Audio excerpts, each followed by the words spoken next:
The mist clings to the limestone peaks of the Annamite Range like a shroud. It is November 1962.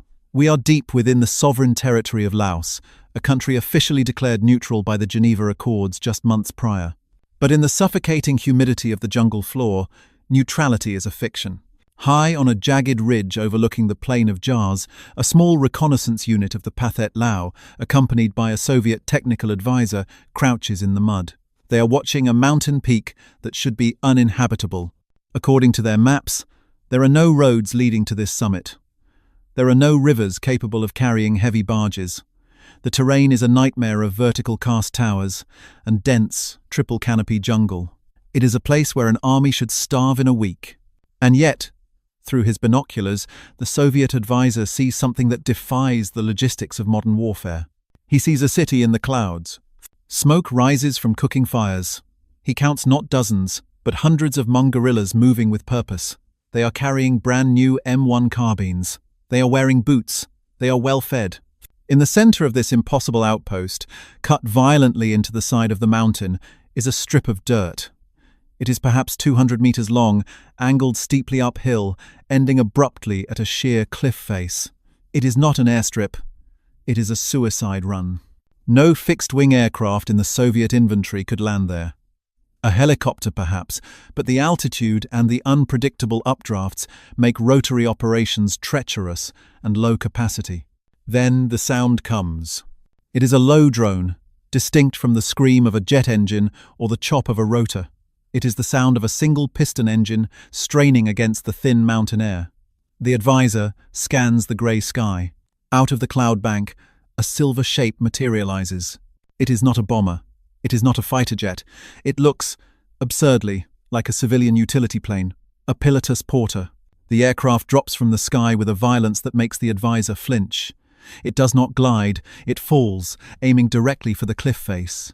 At the last second, the pilot flares the aircraft, slamming the wheels onto the steep dirt strip. The plane bounces, roars, and shudders to a halt less than 50 feet from the precipice. Before the propeller even stops spinning, the side door is kicked open.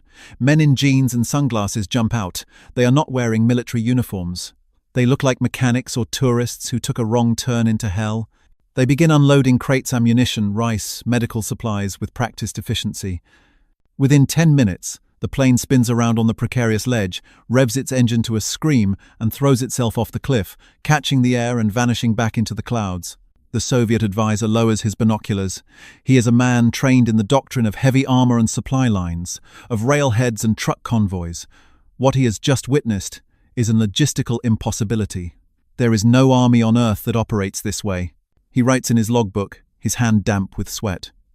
He notes the markings on the tail of the aircraft. 2 words, painted in a friendly corporate font that belongs on a travel brochure, not in a war zone. Air America. This is the beginning of the Ghost War. If you want to understand the hidden mechanics of the Cold War and the shadowy operations that defined the 20th century, make sure you are subscribed to Cold War Impact. We are declassifying the history they didn't want you to see. The confusion among the communist forces in Laos was not merely tactical, it was existential. In the early 1960s, the North Vietnamese army, supported by the Soviet Union and China, was beginning to construct the massive logistical network that would become the Ho Chi Minh Trail. Their doctrine was built on predictability and mass. You build a road, you drive a truck, you supply the front. It was slow, it was grinding, and it was visible. But this new enemy in the mountains refused to play by the laws of physics or war. Reports began filtering back to Hanoi and Moscow, creating a picture that made no sense to the intelligence analysts at the KGB. The reports described a fleet of aircraft that seemed to be everywhere at once.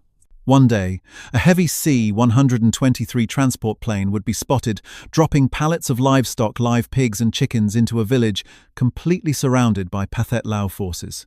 The next day, a tiny single-engine helio-courier would be seen landing in a forest clearing smaller than a football field to extract a wounded guerrilla leader. The Soviet military attaches in Vientiane were baffled. They knew the United States was supporting the Royal Lao government, but the US Air Force was officially restricted. There were no massive air bases being built in the remote provinces. There were no convoys of American trucks crossing the border. Yet, deep in the enemy rear, an entire secret army of 30,000 Hmong fighters was being fed, clothed, and armed by a phantom logistical network. Who were these pilots? Intelligence intercepts added to the confusion. The pilots did not use standard military call signs. They spoke in a casual cowboy vernacular. They joked over the radio frequencies. They sounded like commercial airline pilots complaining about the weather, yet they were flying into some of the most concentrated anti-aircraft fire on the planet. When a Pathet Lao anti-aircraft battery finally managed to shoot one of these planes down in late 1962, the wreckage offered more questions than answers. The pilot carried no military identification. There were no dog tags. The aircraft had civilian registration numbers. The cargo manifest listed humanitarian aid. Yet scattered among the sacks of hard rice, the code name for ammunition were crates of gold bars used to pay the tribal warlords. The Soviet analysts looked at the debris and saw a paradox. This was a commercial enterprise. It was a business.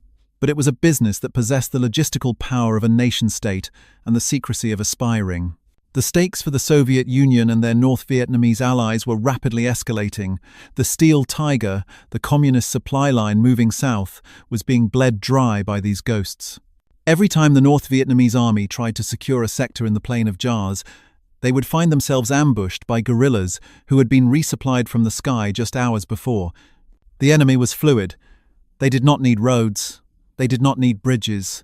They only needed a patch of dirt and a gap in the clouds. By 1964, the paranoia within the communist leadership was palpable. They were fighting a war against a shadow.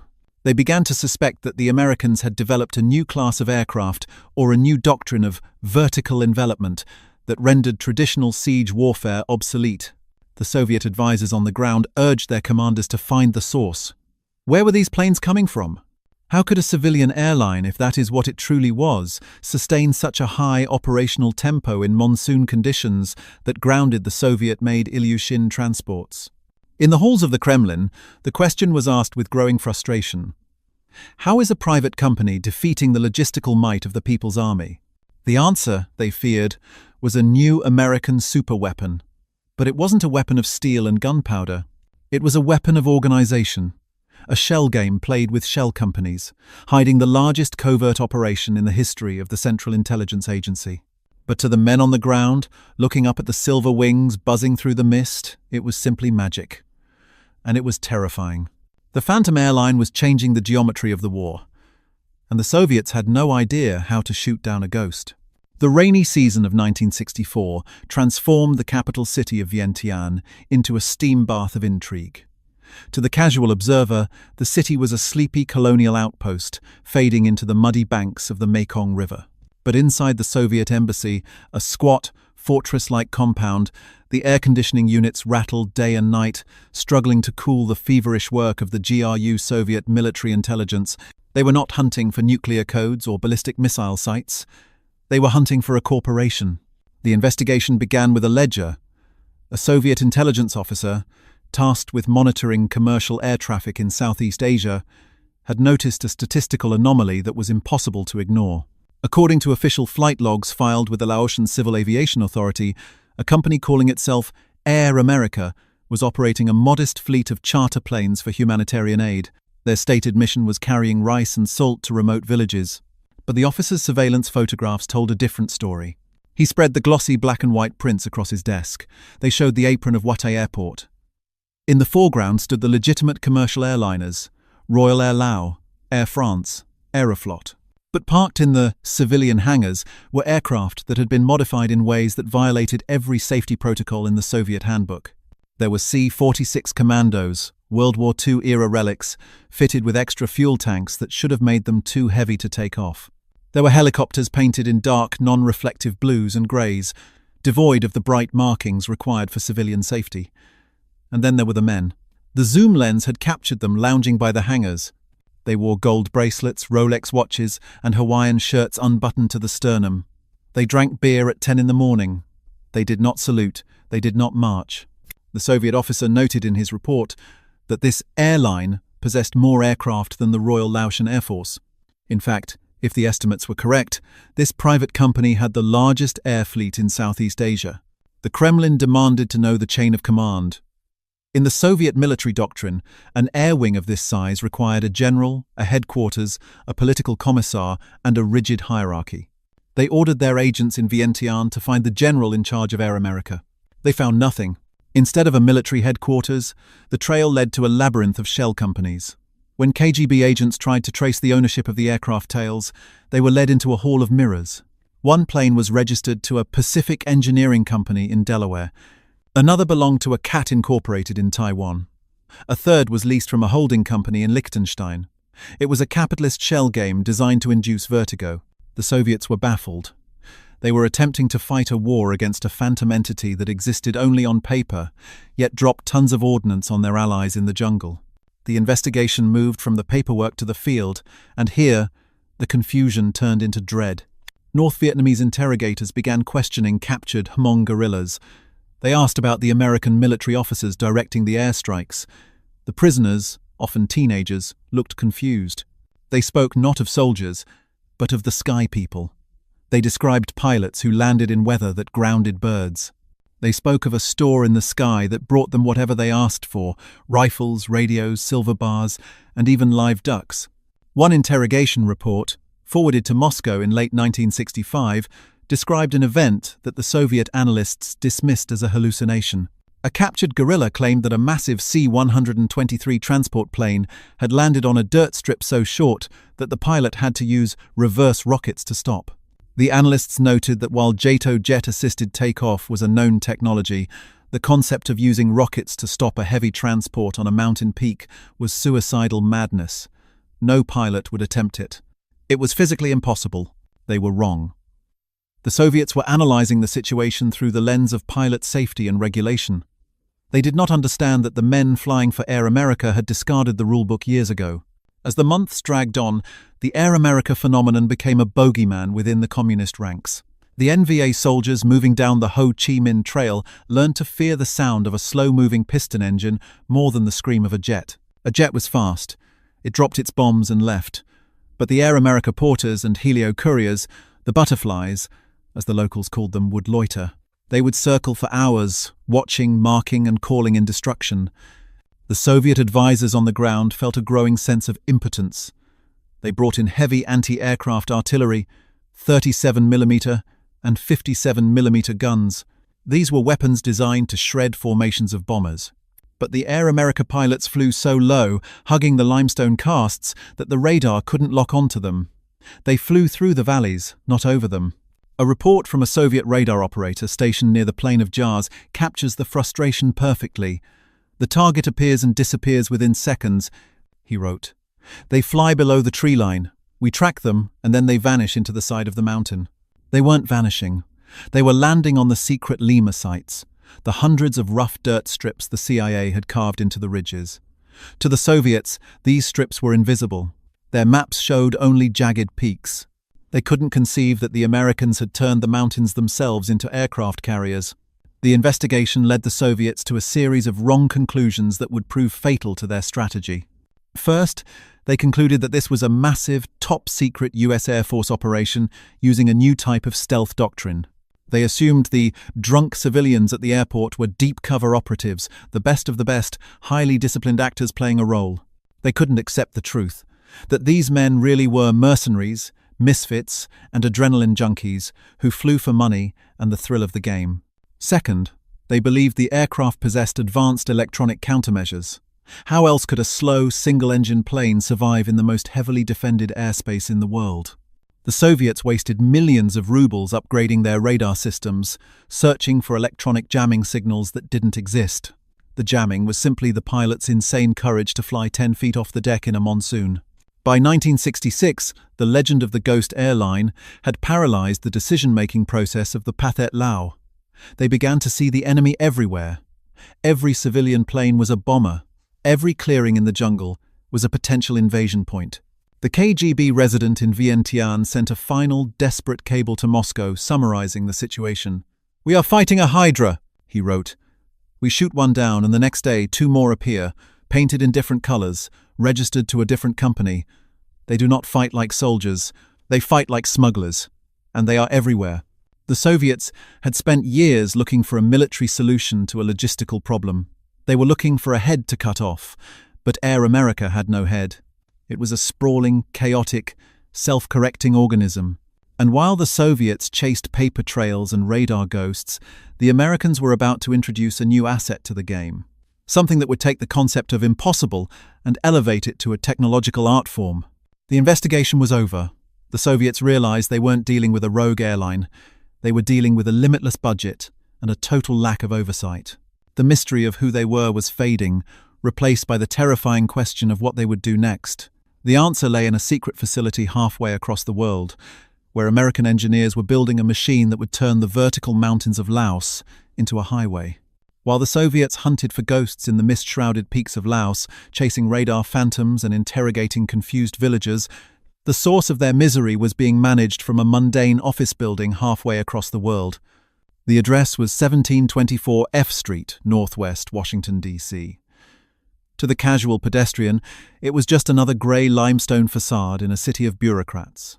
But inside, legal experts and accountants were managing the Pacific Corporation, a holding company with a board of directors that answered to only one shareholder, the Central Intelligence Agency. The American solution to the problem of fighting a war in a neutral country, forbidden by the Geneva Accords, was not a new weapon system. It was a corporate structure. The genius of the American strategy lay in a concept called plausible deniability, weaponized on an industrial scale. The CIA realized early on that they could not send the United States Air Force into Laos. The political fallout would be catastrophic. Tanks would bog down in the mud, trucks would be bombed on the few existing roads. The geography of Laos was a fortress designed by nature to repel a conventional army. So the Americans decided to ignore the geography entirely. They initiated a project that would fundamentally rewrite the rules of aviation. The centerpiece of this project was not a supersonic jet or a high-altitude spy plane, but a deceptively simple-looking aircraft that the Soviet analysts had dismissed as a toy. It was the Helio Courier. From a distance, the Courier looked like a standard civilian light aircraft, perhaps something a doctor would fly on weekends. But underneath its aluminum skin, it was an aerodynamic freak of nature. Designed by an MIT professor, the Courier was engineered to do the impossible. It could fly slower than a car drives on a highway without falling out of the sky. The secret lay in its wings. They were equipped with automatic leading-edge slats devices that popped out when the airspeed dropped, smoothing the airflow and generating lift at speeds as low as 28 miles per hour. While a Soviet MiG-21 needed a mile of concrete to take off, the Helio Courier could leap into the air in less than 300 feet. It could take off from a soccer field, a village square, or a ridgeline clearing. This was the magic the Soviet advisor had witnessed in Part 1. The aircraft wasn't hovering, it was flying in a regime of physics that Soviet doctrine said was impossible for a fixed-wing transport. But the aircraft was only half the equation.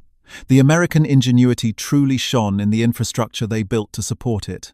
The CIA didn't just buy planes, they built a secret country within a country. The project was codenamed the Lima Sites.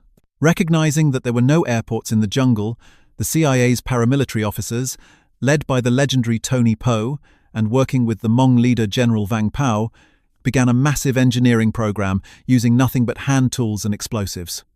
They didn't wait for the Army Corps of Engineers, they simply blew the tops off mountains. They created a network of over 400 secret landing strips scattered across the wildest terrain on Earth. These were known as Lima Sites, numbered simply LS1, LS2, and so on. Some were one-way strips. You landed uphill, turned around, and took off downhill off a cliff. If you missed the approach, you died. If your engine failed on takeoff, you died.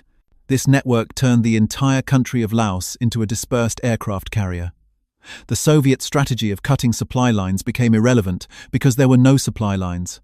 The supply line was the sky. At the heart of this secret empire was Lima Site 20 Amperes, also known as Long Tieng. In 1962, Long Tieng was a valley inhabited by a few squirrels. By 1968, it was the second largest city in Laos, with a population of 30,000, yet it appeared on no map. It was a secret city, a bustling metropolis of spies, pilots, guerrillas and support staff, hidden inside a bowl of limestone mountains that shielded it from radio signals and prying eyes. The sheer audacity of Long Tieng was the ultimate expression of American dominance.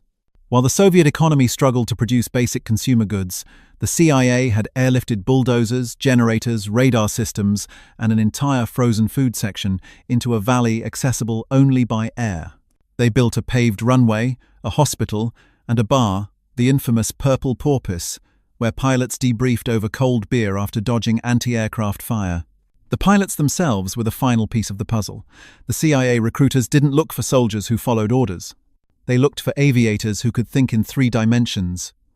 They recruited smoke jumpers from Montana, bush pilots from Alaska, and crop dusters from the Midwest. They paid them exorbitant salaries tax-free and gave them a simple directive: get the rice and the guns to the bad guys, and don't get caught. These men, flying their STOL, short takeoff and landing aircraft, developed a new kind of warfare. They didn't fly over the mountains, they flew around them. They knew every valley, every updraft, every tree. They could drop a sack of rice onto a porch from 500 feet. They could land a helicopter on a pinnacle so sharp that only one skid could touch the rock, balancing the machine while troops jumped out the other side. The Americans had effectively hacked the war. The Soviets were playing chess, moving pieces slowly across a board. The Americans were playing 3D poker. They had bought an entire airline, staffed it with mercenaries, equipped it with physics-defying technology, and built a secret infrastructure that rendered the enemy's terrain advantage null and void. By the late 1960s, Air America was no longer just a supply operation. It had evolved into a full-spectrum air force. They were flying search and rescue missions for downed US Air Force pilots. They were transporting VIPs. They were even dropping hard rice weapons directly into firefights. The source of the mystery was not magic.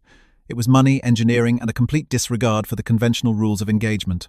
The Americans had built a system that was flexible, lethal, and invisible to the traditional military mind. But secrecy has a shelf life. The scale of the operation at Longtieng was becoming too massive to hide. The amount of aluminum filling the sky was casting a shadow that even the most confused Soviet analyst could no longer ignore. The investigation was about to end, not with a whisper, but with a shocking confrontation that would force the communist powers to accept a humiliating reality. They were being beaten by a company. The pieces were all in place for the moment of truth. The ghost was about to become flesh and blood, and the Soviets were about to realize just how far behind they really were. For years, the Soviet intelligence apparatus had treated the Air America problem as a tactical nuisance. They believed they were chasing a small, elite cadre of smugglers operating out of bamboo huts. They estimated the operation involved perhaps a dozen planes and a few hundred personnel. The truth did not arrive in a dossier or a decoded message. It arrived when the North Vietnamese army finally climbed high enough to look over the wall. It is the dry season of 1969. The North Vietnamese army, supported by Soviet advisors and heavy armor, launches a massive offensive campaign 139 to finally crush the Hmong resistance at its source. They push relentlessly across the Plain of Jars, capturing territory mile by bloody mile. Their goal is a set of limestone ridges known as Skyline. The Soviet strategists believed that if they could take the high ground, they would look down upon the enemy's hidden base, call in artillery, and wipe the guerrilla camp off the map. On a clear afternoon, a forward observation unit of the NVA, exhausted and mud-stained, finally hacks its way to the crest of Skyline Ridge.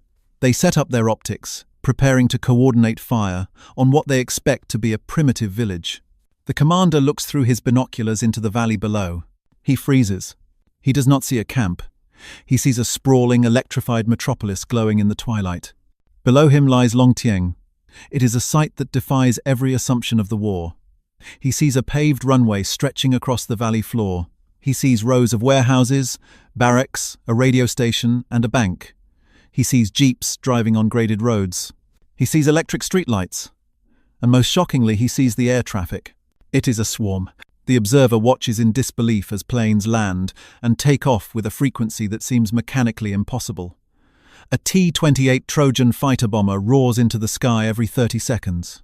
C-123 transports are taxiing in a continuous loop, engines never shutting down, disgorging troops and supplies before turning around to fly back to Thailand. Helicopters buzz like angry hornets, filling the gaps between the fixed-wing traffic. The report that goes back to the Soviet advisors is met with absolute silence. The ghost is not a ghost. It is a logistical juggernaut. The shock moment hits the Soviet intelligence community when they finally process the data from this observation. They run the numbers on the flight frequency. They compare it to civilian air traffic data from around the globe. The conclusion is a statistical absurdity that they check 3 times before accepting. This secret valley, which appears on no map, which has no road access, which is officially neutral, is currently the busiest airport in the world. During peak daylight hours, Longtieng is handling more takeoffs and landings than Chicago O'Hare or New York Kennedy. The CIA has not just built an airline. They have built the logistical equivalent of a major American city in the middle of a Neolithic jungle. The Soviet realization is devastating. They've been trying to starve an enemy that has a limitless high-speed conveyor belt to the American industrial base.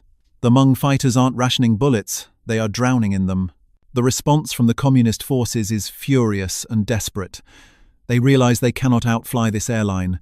They must destroy the ground it lands on. The Soviets rush their heaviest artillery pieces to the front, the feared M46 130mm field guns. These weapons have a range of 27 kilometers, enough to hit the runway from the safety of the jungle.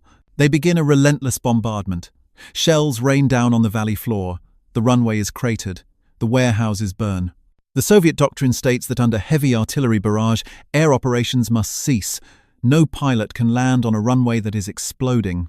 But this is where the Soviets fail to understand the culture of Air America.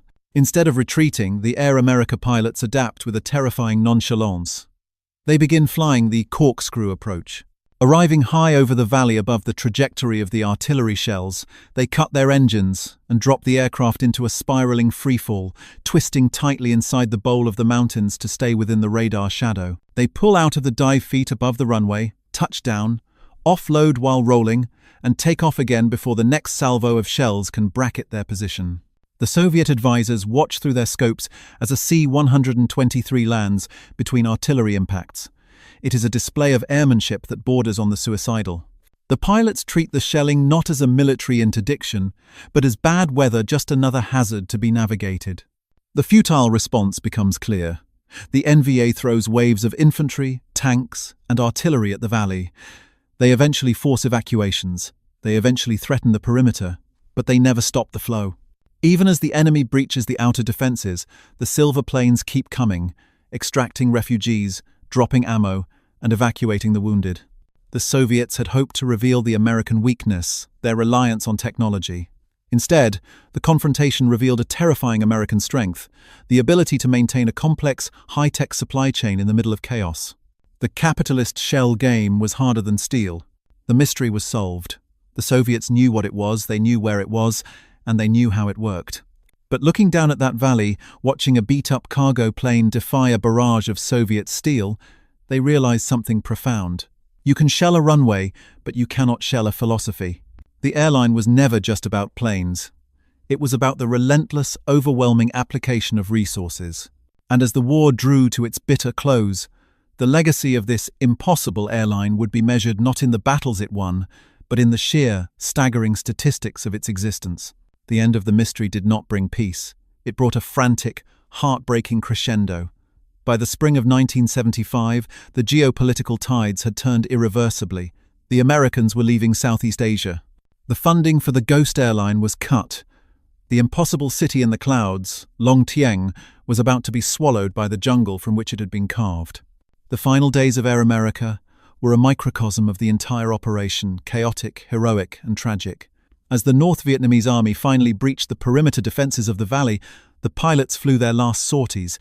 They were not carrying weapons anymore. They were carrying people. In scenes of desperate panic, Hmong families who had fought for the CIA for 15 years flooded the runway. The pilots, disobeying direct orders to save only American personnel, overloaded their aircraft. C-46 transports designed to carry 40 people took off with over 100 souls on board, the landing gear skimming the treetops, the engines groaning under the weight of betrayal. When the last silver plane lifted off from Longtieng in May 1975, it left behind not just a city, but a testament to a specific kind of American power. To understand why the KGB was so baffled, and why the Soviet Union ultimately lost the Cold War, you only need to look at the numbers generated by this single civilian company. In the span of its operation, Air America did not just support a guerrilla army, It fed a nation. In 1970 alone, this covert airline dropped 46,000 tons of food to refugees and fighters scattered across the mountains. Let that sink in. The Soviet Union struggled for decades to maintain a single overland supply route, the Ho Chi Minh Trail, requiring hundreds of thousands of laborers, constant repairs, and a massive anti-aircraft umbrella. The Americans, using a private company, moved the equivalent of 3 Liberty ships' worth of cargo by air into territory that had no roads, no infrastructure, and no government. The killer statistic that haunted the Soviet analysts was the cost per kill and cost per calorie. The Soviet system was heavy, centralized, and expensive. Every bullet that reached the front line via the communist supply chain cost a fortune in fuel and manpower. The American system, decentralized and run like a business, delivered supplies for pennies on the dollar compared to military transport. The Soviets fired an estimated 6 million rounds of anti-aircraft ammunition at Air America planes over Laos. They shot down over 200 aircraft. But for every plane they downed, the Americans simply bought 2 more. The Soviet economy, rigid and planned, could not compete with the elasticity of American industrial capitalism. The story of Air America exposes the fundamental flaw that eventually cracked the Soviet foundation. The KGB was baffled because they were looking for a military solution to an economic problem. They saw the Cold War as a contest of strength. Who has the biggest tank, the fastest jet, the largest bomb? They built the MiG-25 to fly at Mach 3, a marvel of brute force engineering. But the Americans approached the Cold War as a contest of logistics and management. Air America was the ultimate expression of this philosophy. It proved that a messy, unregulated, profit-driven enterprise could outmaneuver a rigid, top-down military command. The pilots of Air America were not following a 5-year plan. They were improvising. They fixed planes with duct tape. They traded supplies for favors. They operated with a flexibility that a Soviet commander would have been court-martialed for even thinking about. The Soviets failed to understand that the American weapon wasn't the plane. It was the system that allowed the plane to exist. It was the ability to create a Pacific engineering company out of thin air, fund it with black budget dollars, and let it loose to rewrite the map. The Soviets could copy the atom bomb. They could copy the B-29 bomber. But they could not copy the chaotic, innovative spirit of a private enterprise. Today, the mist still clings to the limestone peaks of the Annamite Range. The jungle has reclaimed the secret city of Longtiang. The paved runway, once the busiest in the world, is cracked and fading, used now by local farmers to dry grain in the Sunday. The wreckages of the Silver Plains, the Helio Couriers, the Porters, the Cone 123 Seconds have long since been stripped for scrap metal, turned into spoons and cooking pots by the villagers. The physical evidence of the mystery has been erased, but the ghost remains. For the historians and the military strategists who study this era, the lesson is clear. The Soviet Union didn't just lose because they ran out of money. They lost because they were fighting a war of attrition against a phantom they couldn't comprehend. They were prepared to fight the US Air Force. They were not prepared to fight a corporation. In the end, the KGB's confusion was the highest compliment they could have paid to the architects of the Shadow War. They looked at a ragtag fleet of mercenaries flying into the teeth of their air defenses and asked, "How is this possible?" The answer was simple, and it was the one thing the Soviet Union could never admit. The Americans didn't just buy an airline, they bought the sky.